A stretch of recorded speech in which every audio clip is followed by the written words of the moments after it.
Hi friends, today we are looking into an important current affairs issue that is related to hate speech and blasphemy. So the topic of today's current affairs is, does hate speech covers blasphemy? According to the National Crime Record Bureau, the cases registered under both the categories is increasing. But surprisingly, there is no definition for the hate speech and as well as blasphemy in our laws. So in Indian statute books, there is no clear-cut definition for either hate speech or blasphemy. But there are some sections in the Indian Penal Code that they are dealing with these two aspects. But there is no specific word called hate speech, there is no specific word called blasphemy. But normally, when it comes to the hate speech is a speech in which you use an aggravated form of vocabulary that leads to the animosity and violence. When it comes to the blasphemy is something related to your actions that led to the sacrileging the God or religion or any sacred things. So that is about the blasphemy. So in today's topic, I will try to explain to you, like there is a free speech in this country, and that Article 19 is giving that freedom of speech and expression to everyone. But that doesn't mean that you can speak anything. There are limitations to that speech. That limitation of speech should not include a hate speech. That means a hate speech is not part of your free speech. But can a blasphemy comes under that free speech, or can that blasphemy comes under hate speech? That is very important. So the point you need to understand, in the exercising freedom of speech and expression, to what extent you can use it, to what extent law permits you to use it, what exactly is allowed under the law,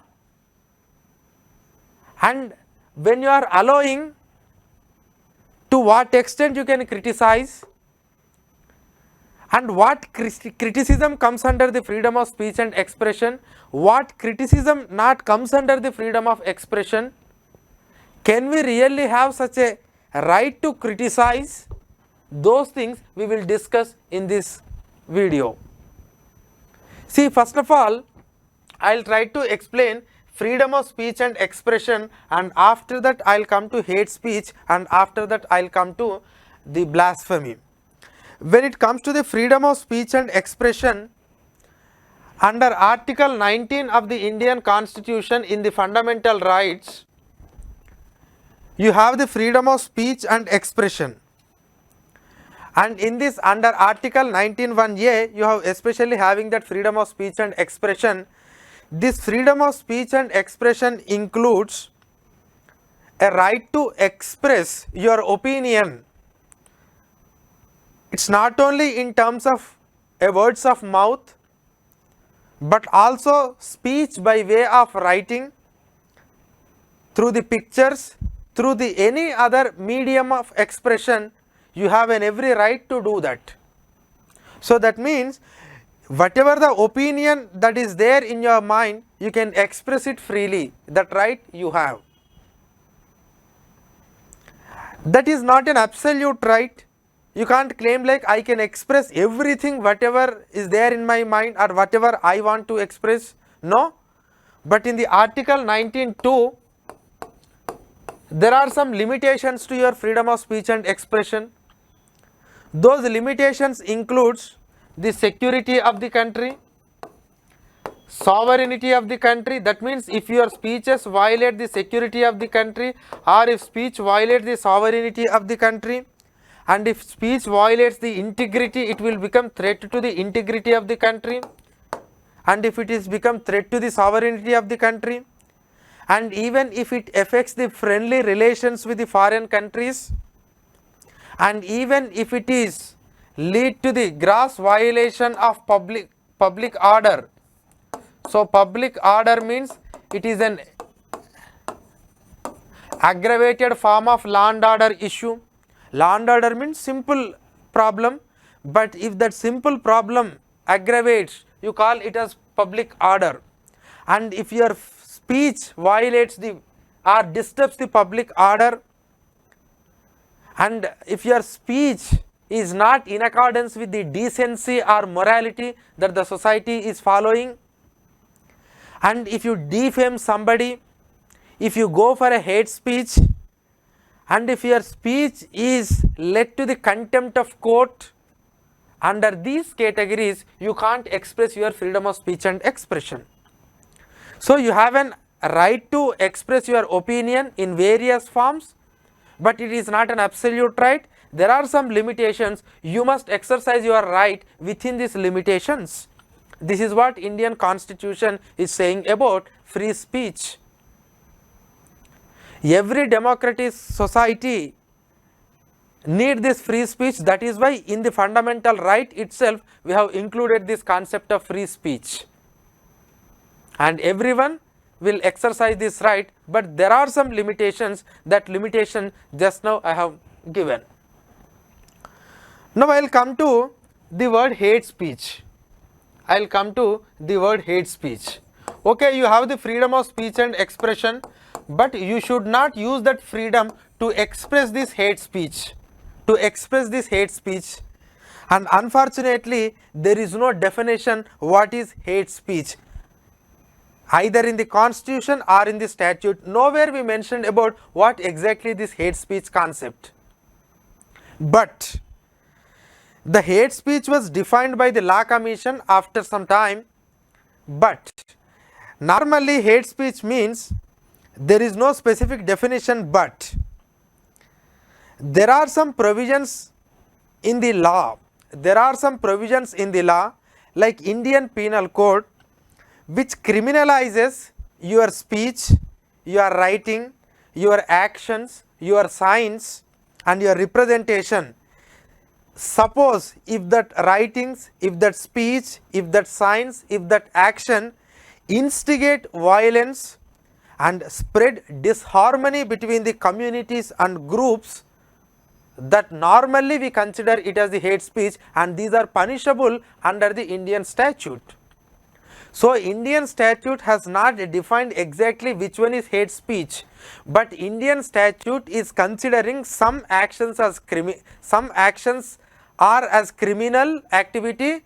Suppose if your speech or if your sign or if your writing or if your action or if your representation, if it instigate the violence and spread disharmony between the communities, and we considering it as hate speech, we considering it as the hate speech. And I will give you some of the provisions so that you can understand. In the Indian Penal Code, there are some sections like 153A, 153B, like 500 section 505 class 1, 505 class 2, 505 class 3. So these are some of the provisions in the Indian Penal Code, and under these sections, if your speech lead to any disharmony in the society, then you will be liable then you will be punishable under the law. And take the case of section 153A, and if your speech or if your actions lead to the promotion of enmity between the different groups on the grounds of religion, race, place of birth, residence, language, etc. That means if you start instigating somebody on the name of religion, on the name of language, on the name of race, on the name of place of birth, then if that leads to disharmony in the society, or if it leads to disturb the maintenance of public order in the country, then obviously it leads to the crime. So the point is 153A section that deals about the promotion of enmity between the different groups on the name of religion, language, place of birth, race, residence, etc., and doing acts prejudicial to the maintenance of harmony, then certainly you will be punishable under the law. That is what 153A deals. And if your acts or if your speeches, if it leads to the prejudicial to the national integration, then you will be punishable under the section 153B. And there are some speeches or there are some actions or there are some statements and there are some publications. Suppose if it promotes the mutiny by the armed forces, that means internal revolution by the armed forces, if your actions lead to such a level, then you will be punishable under this 505(1). That means you must use your words carefully, you must use your expressions carefully, and if it really leads to that mutiny, then you will be punishable under 505(1). And even if it induces the people to commit offense against the state, that means if you are instigating the people to fight against the state with your own words, with your own expressions, publications, then you will be punishable under 505(1). That means your words, if it leads to the mutiny by the armed forces, or if it leads to the commit of offense by the people against the state, or if it leads to the disturbance of public tranquility, and if it incite any class or community against the another community, that leads to be punishable under this 505(1). So that means if it is creating enmity among the different groups, or if it is lead to the mutiny, or if it leads to the revolt by the people or acting against the state, then you are punishable. And that enmity and hatred can also be covered under 505(2). And if that particular offense happened in a particular religious place or a place of worship, then you will be punishable under 505(3). So that means your law is dealing about some actions or some speeches or some publications which leads to the grave injury to the society or public tranquility or harmony, or if it leads to the revolution, or if it leads to the mutiny. So these are all punishable under the section 153 and 505 of the IPC. That is what mentioned it in the Indian statute, but nowhere they mentioned it as hate speech, and we considering this as the hate speech. We considering these speeches as hate speech. Now there are other provisions are also there in Indian statute, like electoral laws. Under the Representation of the People Act of 1951, under the Representation of People Act of 1951, if any candidate, if he start promoting, when he is going for a campaign and if he start promoting animosity on the grounds among the different sections of the society on the grounds of race, religion, community, then definitely that comes under the corrupt electoral practices, and Election Commission of India will take certain action on them. That means under some provisions of the law we are punishing these speeches, but nowhere we have defined it as the hate speech. Now when it comes to then why it has necessitated for us to go for this word hate speech, why again we are so emphasizing when already the provisions of the law, when they are dealing with this, why again we need to go for the separate hate speech expression? The point is, the word which you are using, hate speech,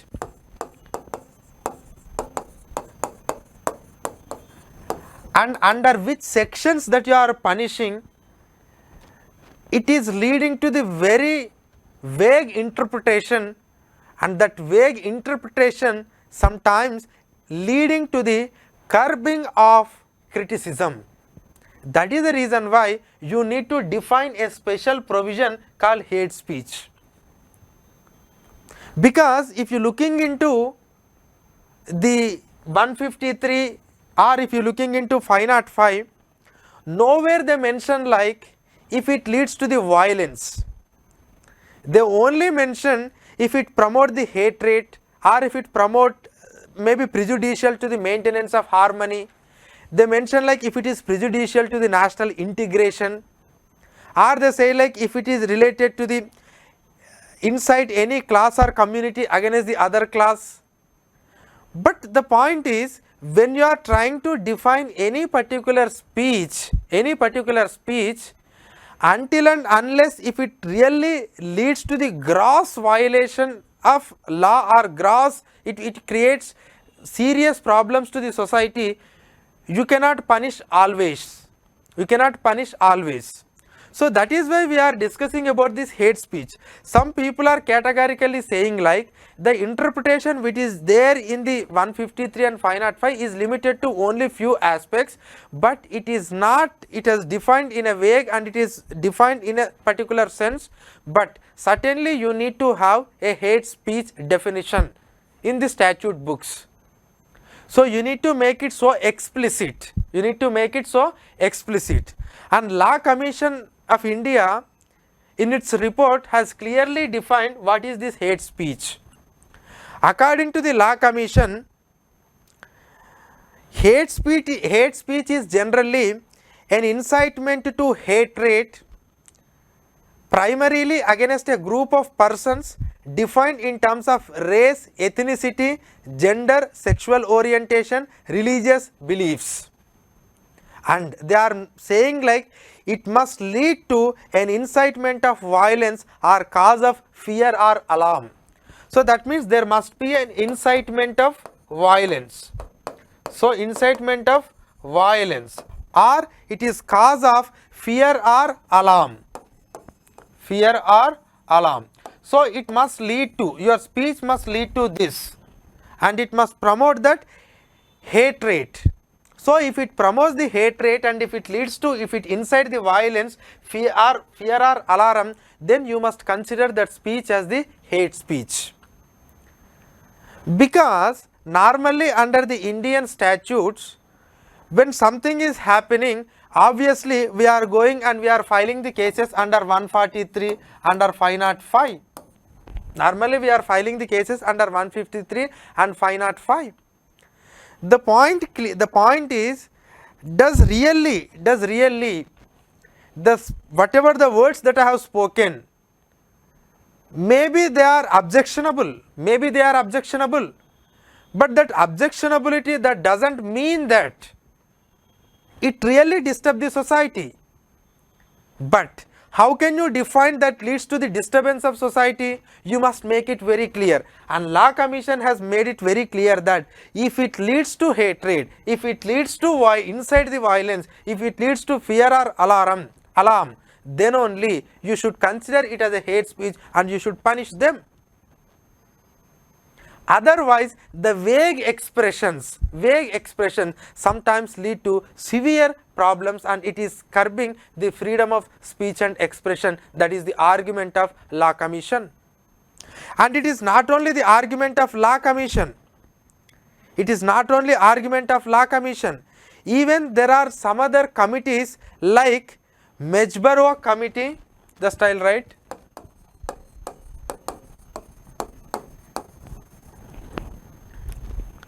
And even T.K. Vishwanathan Committee.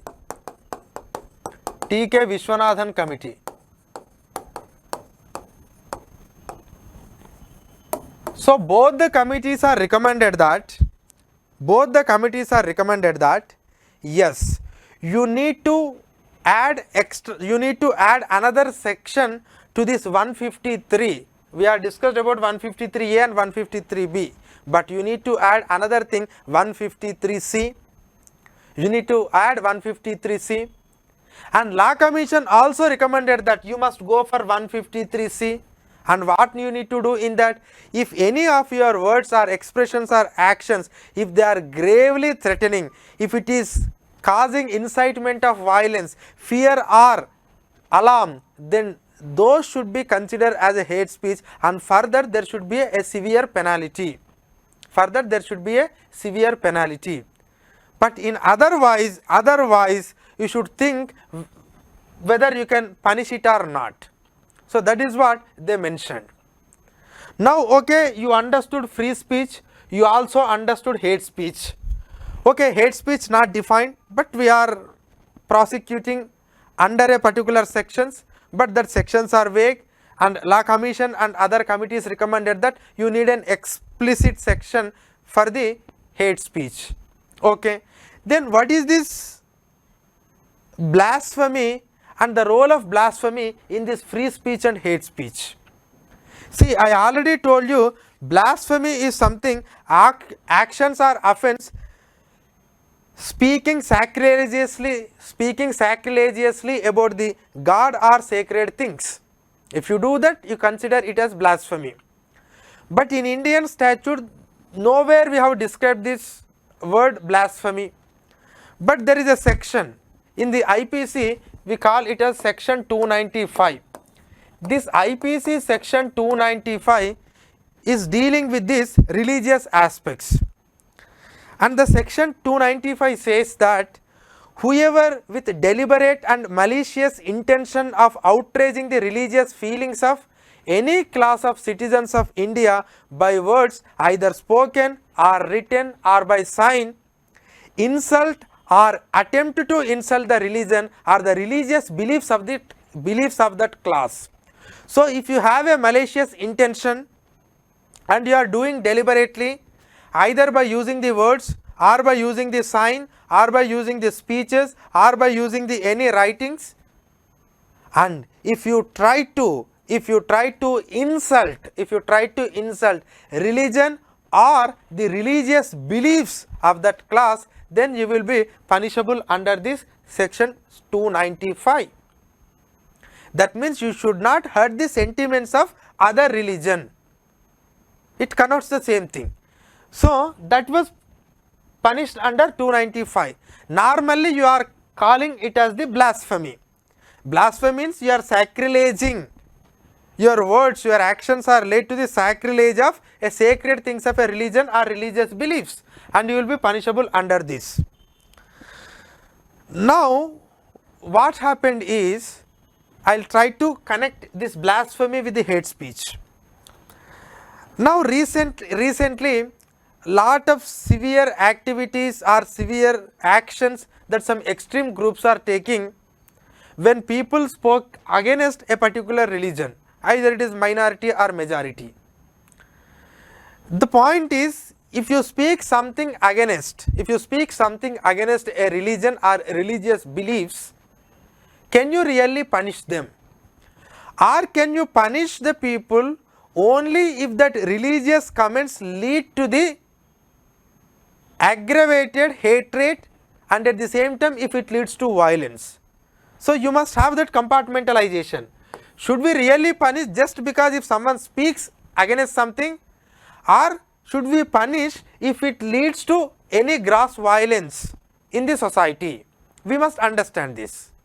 Now what we are doing is, when these type of words spoken by some people, and recently Nupur Sharma has used this thing and lot of other cases are also there, when someone is trying to speak against a particular religion or religious beliefs, the police are filing the cases under 295 plus 153, because one is you are insulting the religion, second one is it lead to the hatred, it lead to some sort of not hatred, but it lead to some sort of prejudicial to the maintenance of harmony. So that is the reason why they are filing the cases under this. But the point you must understand is, does really blasphemy, which we are discussing it under 295, that blasphemy has never said that if your actions lead to gross violence. Your blasphemy said like if your actions lead to a deliberate attempt of insulting a religion or religious offense. But because of any of your words it is lead to some problem, then you will be punishable under 153. Now what some people are arguing is, the blasphemy which you defined it under, you haven't defined, but whatever you consider it as under article 295 is not comprehensive enough, and whatever the area or the scope that 295 is covering, the 295 is covering is actually not a hate speech. Because if you define hate speech should lead to lot of gross violence and also lead to gross hatred, fear and alarm in the society. So the people are arguing that you cannot punish everyone who is speaking against the religion with these sections. You must make a clear segregation. What is that segregation? If the speech is lead to gross violence, gross hatred, fear or alarm, they should be punishable under hate speech.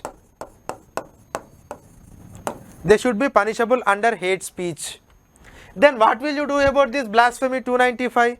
They said just remove this 295. Just remove this 295.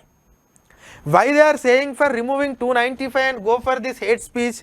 Because in a democratic country or in any thriving country, normally freedom of speech and expression is symbol of civilization. It shows the civilizational status of a society. In a society, everyone should have every right to discuss about some things happening in this country, until and unless if it not lead to the problem of security, integrity, public order or friendly relations with the foreign countries, like this. But a mere expression, if it leads to a violation of sentiments of some people, can you really curb it? And most of the people who are fighting for the rights, they are arguing like, no, the democratic country should have every right to criticism, should have every right to criticize. But if that criticism is with a malicious intention, if that criticism is to offending a religion, and if that criticism is leading to ridicule the religion, and if that criticism leads to prejudice or aggravation towards a particular religion and also lead to gross violence in the society, then you should not allow. For that, you must define what is hate speech. So the point is, if you want to clearly segregate a freedom of speech and expression and hate speech, you must define what is hate speech and you have to remove this 295. And in some countries in the world, they are punishing this, punishing the blasphemy. Around 79 countries in the world they are punishing, but the way the punishment is varied from state to state, or that means country to country. But there are some countries who even can lead to, in that country, if you are charged with this blasphemy laws, you can even punish with the death penalty. Like there are some countries like Afghanistan, countries like Pakistan, Saudi Arabia, Nigeria, Mauritania. So like Iran, Mauritania, Iran, like these are the countries in which you can go up to death penalty. You can even go up to death penalty. So that is why they are arguing for this. But now, then what is the Supreme Court stand on this Article 295? Okay, you are arguing, but how the Supreme Court is dealing with this 295A in its judgments? Actually, how 295 came into existence in the statute books, I will give a brief history so that you can understand. See, the 295 originally it was not there in the statute books. What happened is, when the Britishers were ruling in India in the year 1927, there was a case came to the Lahore High Court. And what was that is, it was the case you call it as Rajpal versus Emperor, or Rangila Rasool case you call it as. Rajpal versus Emperor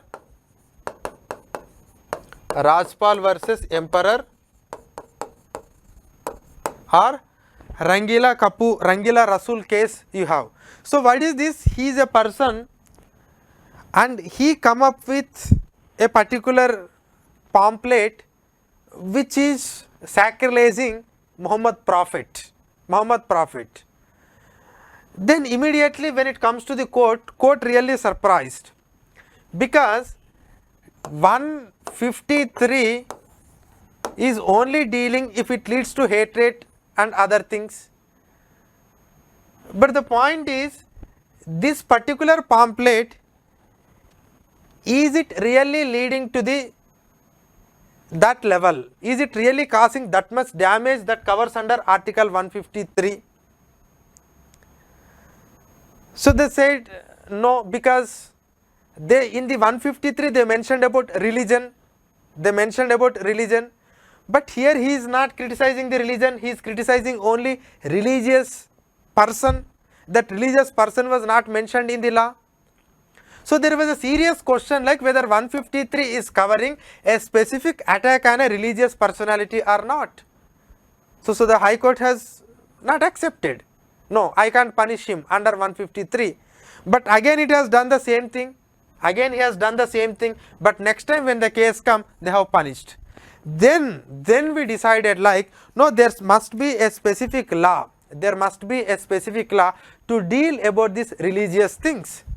So we should not allow this communal hatred. That is how we have brought 295A into the statute books. And in the year 1957, this 295A, the constitutional validity of 295A was questioned in Ramji Lal Modi versus State of UP. In Ramji Lal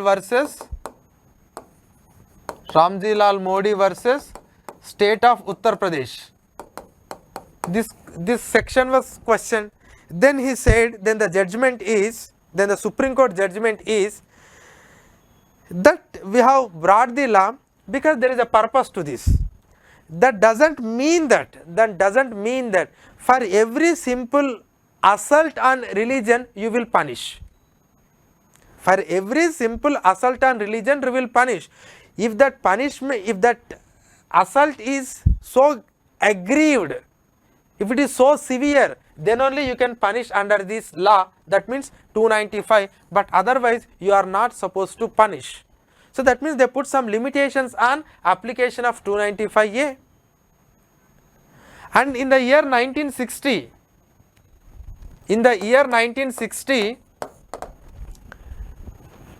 there was another case called Baba Ali Khan Ahmad versus State of UP. Baba Ali Khan Ahmad versus State of UP. Again this was in 1960. The Supreme Court again said the malicious intent of accused can be determined not just from the free speech in question but also from external sources. He said like, okay, you can't always ask free speech and all. How much damage that it is going to create to the society you must consider. So under the grab of free speech, you can't speak whatever you want. That is the intention. That means they uphold at 295. So earlier one said like there is a limitation to 295, but now said no, 295 it has its own purpose. And after that, in the year 2007, when it comes to a publishing of a book, that book has hurted the sentiments of some religion, and this case went to the Supreme Court in Baragur Ramachandrappa versus State of Karnataka. And in this state of Ramachandrappa versus State of Karnataka, they said like no, 295 maybe, though you have the freedom of speech and expression, when you are using it, you must be very careful, you must take the practical approach. It is creating lot of problems, so I am banning the book. And after that, Supreme Court stopped the banning book. Actually, nowadays Supreme Court is not banning the book. But in the year 2016, in Shreya Sengal versus Union of India, the famous IT Act section 66A, there the Supreme Court said in that IT Act law, if your words used to contain the freedom of speech and expression are vague, that will take away the freedoms of individuals. So that vague wording cannot be acceptable at all. That means if you looking into the cases from 1927 that Lahore High Court case to the 1957 Ramjilal Modi case to the Baba Ali Khan case and the Ramachandrappa case to the Shreya Singhal case, Supreme Court has expressed different type of opinions on the same issue. Sometimes they said like, no, if it is vague, you can't punish, you can't take away the freedom. Sometimes they say like, no, you should be very practical. There are some purpose to bring this law, but now the point is, lot of people, as this particular section is leading to misuse, like you are unable to distinguish clearly whether the intention of person is to criticize the religion or something ridicule the religion. See, criticism is important in every aspect of society. That too in a democratic society, criticism leads to the evolution.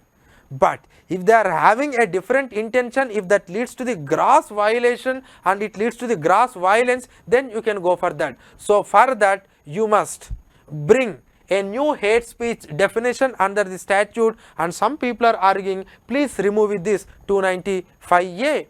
So that means your blasphemy, whatever the blasphemy as you are considering today under section 295A does not cover the hate speech. Your blasphemy is simple. They are saying like, no, if you criticize the religion and religious beliefs, that is something lead to a case, but that simple criticism should not be, a violation of law. But if that criticism is so grave and if it lead to ridicule the religion, if it lead to violence, then you should punish, and the existing sections are unable to deal with that. So for that you need to bring a new law, new definition for the hate speech, and that is how you can stop this thing. So this topic is very, very important, and lot of nuances are there in this topic. Like you must understand free speech, you must understand hate speech, you must understand blasphemy. The question can be on free speech and hate speech, the question can be on blasphemy and hate speech, the question can be on free speech and blasphemy. So which free speech should be accepted, which free speech should not be accepted. And if at all you want to accept certain free speech, then which one is not accepted, you must codify it clearly. There should not be a vague expression according to the Shreya Singhal versus Union of India case. So this is something about the, does hate speech covers the blasphemy? So the answer is, the existing blasphemy law is not considered as hate speech, but still we are filing the cases. You need to change the existing system. Okay, thank you. Amrita IAS Academy.